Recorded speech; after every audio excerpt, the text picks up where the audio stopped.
आपको बता देते हैं अगली जो टक्कर है भारतीय टीम की वो न्यूजीलैंड की टीम से है और उस टक्कर में जो रोमांच है वो इस बात का है कि आखिर भारतीय टीम क्या ग्रुप ए में टॉप पर बनी रहेगी। अभी टॉप पे नहीं है, अभी न्यूजीलैंड की टीम पर है, क्या टॉप पर वो आ सकती है? अगर आ जाती है तो इसका फायदा क्या या नुकसान क्या? यही होगा कि जो ग्रुप बी की टीम है उसमें आपके जो स्टैंडिंग्स होगी उसी से तय होगा कि सेमीफाइनल मुकाबला किससे खेलना है। और ग्रुप बी बड़ा इंटरेस्टिंग हो गया है, वहां पर ऑस्ट्रेलिया, इंग्लैंड, अफगानिस्तान, तमाम टीमें ऐसी हैं जो अभी रेस में कहीं ना कहीं बनी हुई हैं। तो भारतीय टीम, मुझे लगता है कुणाल, शायद जो मैं बार बार इस सीरीज के शुरू होने से पहले से मैं कह रहा हूं कि टीम इंडिया ने 2023 वर्ल्ड कप को अपना बेंचमार्क बनाया है कि अगर हमको वनडे क्रिकेट खेलनी है किसी ऐसे टूर्नामेंट में जहां मल्टीपल टीम्स हैं तो हमारी परफॉर्मेंस जो है वो बिल्कुल वैसी ही रहने वाली है जो हमने 2023 के वर्ल्ड कप में की थी। हम उसी फॉर्मेट से जाएंगे, हम उसी अप्रोच से जाएंगे, हम उसी स्ट्रैटेजी से जाएंगे। पाकिस्तान के खिलाफ मैच इस बात का उदाहरण भी है कि किस तरह से रोहित शर्मा आए, 15 गेंद पर 20 रन उन्होंने बनाया। वो जो एक नैरेटिव सेट हो रहा था कि पिच में बहुत गेंद फंस के आ रहा है, गेंद फंस के आ रहा है, उन्होंने उस नैरेटिव को ध्वस्त किया, छक्का लगाया, 3 चौके लगाए और उसके बाद विराट कोहली से कहा कि भैया अब तुमको चलाना है ये मैच। और सेंचुरी करने के बाद, मैच जिताने के बाद विराट कोहली ने खुद से ये बात कही कि मेरे पास ये काम था, मेरा ये रोल था कि मैं बीच के ओवर्स को कंट्रोल करूं। तो ये बिल्कुल वही फॉर्मूला है जो 2023 के वर्ल्ड कप में हमने देखा है। अब अगर उसी फॉर्मूले पर हम चल रहे हैं तो भारतीय टीम को इससे फर्क नहीं पड़ता कि वो अगला मैच न्यूजीलैंड से है, अफगानिस्तान से है, इंग्लैंड से है, ऑस्ट्रेलिया से, जिससे भी हो। भारतीय टीम को एकदम रूथलेस क्रिकेट खेलनी है और जीत के साथ ही सेमीफाइनल, फाइनल तक जाना है। इसलिए खतरा न्यूजीलैंड पर ज्यादा है। बिल्कुल जी। इंडियन टीम की स्ट्रैटेजी जो आपने बोला ना वही है कि भाई सेम है जो 2023 में थी। 2023 ओडीआई वर्ल्ड कप में क्या थी भाई, विरोधी की ताकत कमजोरी के ऊपर ना ज्यादा बात नहीं करनी है, अपनी ताकत, अपना हम क्या कर सकते हैं, कि क्या ब्रांड ऑफ क्रिकेट खेलना चाहते हैं, किस तरीके से अप्रोच करना चाहते हैं मैचेस को, इर्रिस्पेक्टिव कि बॉलिंग कौन कर रहा है, इर्रिस्पेक्टिव के सामने कौन सी टीम है, हमको पावर प्ले में किस तरीके से बैटिंग करनी है। शुरुआत के 5-7 ओवर रोहित शर्मा जैसे आपने बताया कि भाई मेरे को उड़ा के खेलना है, ठीक है, एक अच्छी स्टार्ट दे देनी है, 30 गेंदों में 60 कर जाना है, उसके बाद टीम जो है वहां से थोड़ा टाइम लेके खेल सकती है, टाइम बाय कर सकती है। उसी तरीके से हर एक का रोल डिफाइंड है, किस तरीके से आप जाना चाहते हो, आप गेंदबाजी किस तरीके से करना चाहते हो, आपके पास स्पिनर्स का अपना एक मिडल ओवर्स में रोल डिफाइंड है। तो टीम इंडिया उस तरीके से जा रही है।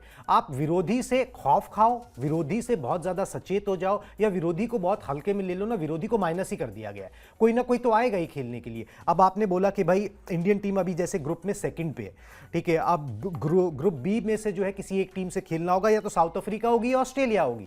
अब टीम इंडिया इस तरीके से भी सोच सकती है कि यार ऑस्ट्रेलिया से अभी हारे हैं, साउथ अफ्रीका से तो हम T20 वर्ल्ड कप का फाइनल जीते भी थे, तो साउथ अफ्रीका हो तो ज्यादा बेटर है, ठीक है। मगर अब मेरे को नहीं लगता इंडियन टीम उस अप्रोच से जाती है। उन चीजों से इंडियन टीम आगे निकल चुकी है, अपनी प्रोसेस पे ज्यादा ध्यान दे रही है, अपनी चीजों पे ज्यादा ध्यान दे रही है, थोड़ा मस्त रह रहे हैं, ड्रेसिंग रूम का माहौल अच्छा बना के रखा हुआ है, हंसी मजाक चल रहा है, ठीक है। और मैदान के ऊपर जो है ना, ये सबको पता है कि भाई रिस्पॉन्सिबिलिटी लेनी है, जिम्मेदारी से खेलना है।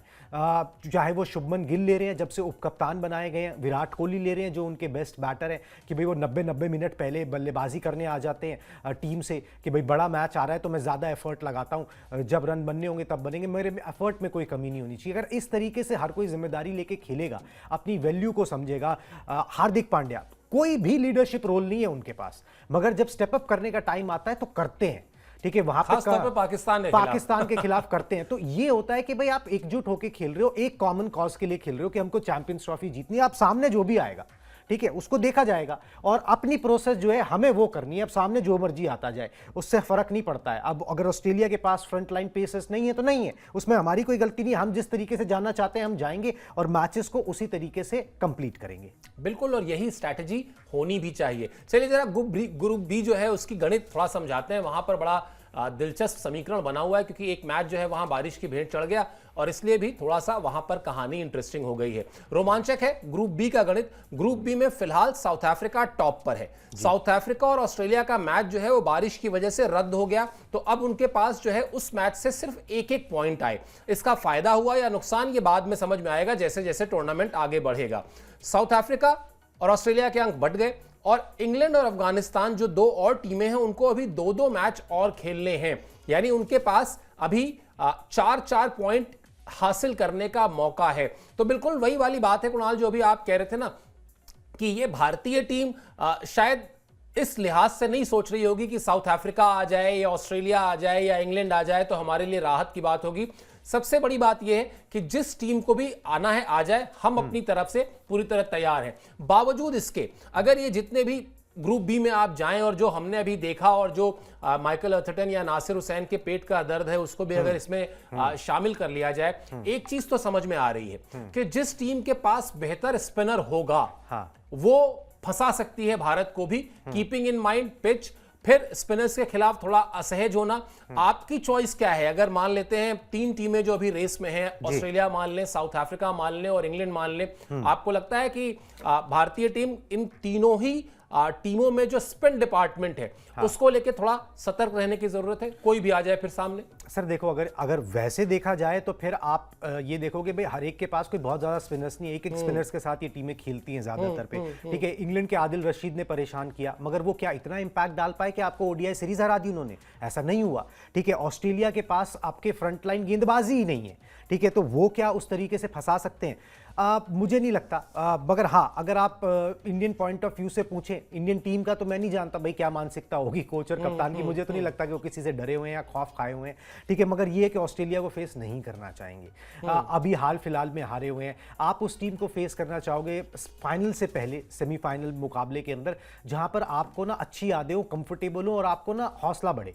आपने इंग्लैंड को हराया हुआ है, नो पॉइंट, आ जाए इंग्लैंड आ जाए। आपने साउथ अफ्रीका को हराया हुआ है, अब वो आ जाए। ऑस्ट्रेलिया आ जाएगी तो यू नेवर नो, कई बार ना थोड़ा माइंडसेट पे फर्क पड़ता है। तो वो चाहेंगे कि ऑस्ट्रेलिया ना हो, मगर हो भी जाए तो कोई बहुत बड़ा फर्क नहीं पड़ता। जिन कंडीशंस में इंडियन टीम खेल रही है वहां पर ये तीनों टीमें मुझे इंडियन टीम से हावी नजर नहीं आती। ना ऑन पेपर नजर आती हैं, ना प्रदर्शन में नजर आ रही हैं, और ना ही उनके पास वो फायर पावर नजर आ रही है। वो दिन किसी का भी हो सकता है। ठीक है, वो एक दिन जो था वो किसी का भी हो सकता है। वो मैक्सवेल का था उस दिन, नहीं तो अफगानिस्तान ने ऑलमोस्ट काम कर दिया था वर्ल्ड कप के अंदर। तो वो दिन किसी भी खिलाड़ी का हो सकता है, वो अपने दम पर खींच सकता है। मगर ऑन पेपर जो करंट फॉर्म चल रही है, अगर हम देखें तो ये टीमें चैलेंज करती हुई नजर नहीं आ रही। टीम इंडिया हॉट फेवरेट नजर आ रही है जिन कंडीशंस में वो खेल रही है, जो जिस तरीके का क्रिकेट खेल रही है, जो टीम उनके पास है, जिस तरीके से खिलाड़ी सारे रिएक्ट कर रहे हैं, इनमें से कोई भी टीम आ जाए कोई फर्क पड़ने वाला नहीं है, अनटिल अनलेस आपका दिन उस दिन बहुत ही ज्यादा खराब हो। बिल्कुल, और वैसे भी भारतीय क्रिकेट फैन तो जिस तरह का रोमांच चाहते हैं उसमें भले ही आप कह रहे हैं कि ऑस्ट्रेलिया से थोड़ा बचना चाहेंगे, लेकिन भारतीय फैंस हो सकता है कहें कि नहीं नहीं ऑस्ट्रेलिया ही आए फाइनल में, ऑस्ट्रेलिया को ही फाइनल में करना, सेमीफाइनल में नहीं। ताकि वो जो 2023 की कड़वी यादें हैं उन यादों पर थोड़ा सा और मरहम लगे और ऑस्ट्रेलिया को हराया जाए। फ्रंट लाइन बॉलर्स नहीं है उसके पास, स्पिनर्स भी ऐसा कोई बहुत हाहाकारी डिपार्टमेंट नहीं है उनका। हाँ, एडम जैम्पा हैं, ग्लेन मैक्सवेल थोड़ा बहुत हाथ घुमाते हैं, लेकिन फिर भारतीय टीम कहीं ज्यादा बेहतर, कहीं ज्यादा संतुलित और कहीं ज्यादा जो बात अभी आपने कही ना कि स्टेप अप कर रहे हैं खिलाड़ी। आप सोचिए, मैं तो अभी तक ये नहीं समझ पा रहा हूं कि पाकिस्तान के खिलाफ रोहित शर्मा ये सोच के नहीं गए रहे होंगे कि टॉस चला जाएगा, टॉस चला गया, फिर अपने आप को उन्होंने समझाया होगा नहीं कोई बात नहीं, टॉस चला गया हम अच्छा खेलेंगे। फिर ये तो नहीं सोचा होगा ना कि शुरुआत के 5-6 ओवर में ही मोहम्मद शमी बाहर चले जाएंगे और आपको अपने फर्स्ट चेंज बॉलर को, जिसको आपको गेंद देनी थी, कम से कम 12 ओवर बाद या 10 ओवर बाद उसको लाना पड़ेगा। लेकिन ये सब करने के बाद भी भारत की जीत का जो अंतर है वो 6 विकेट का है। यानी अभी अगर बहुत ज्यादा रन बना भी दिए होते, 25-30 रन पाकिस्तान की टीम ने, तो भी कोई फर्क नहीं पड़ने वाला था। तो भारतीय टीम शायद जिस तरह की तैयारियां, जिस तरह की प्रोसेस उसने पूरे के पूरे नेट सेशन में दिखाई थी, और हम लोग लगातार ये बात कर रहे थे, आप शायद कोट भी करते हैं किसी को कि अगर आप नेट्स को ही कन्वर्ट कर दें, सूर्या को शायद आप कोट करते हैं कि अगर आप नेट्स की मेहनत को ही मैच में कन्वर्ट कर दें तो भी आधे से ज्यादा काम जो है वो हो गया मान लीजिए। तो वही किया है अभी तक भारतीय टीम ने इस टूर्नामेंट में। जिस तरह से नेट्स में पसीना बहाया है, वैसे ही मैच में भी मेहनत की है, मशक्कत की है और आपसी सामंजस्य दिखाया है। इसीलिए जो दोनों ही मैच भारतीय टीम ने जीते हैं, वहां जीत और हार का अंतर बड़ा ही कन्विंसिंग है, जो दूसरी टीम के मुकाबले भारतीय टीम की तैयारियों के फर्क को साफ साफ दिखाता है।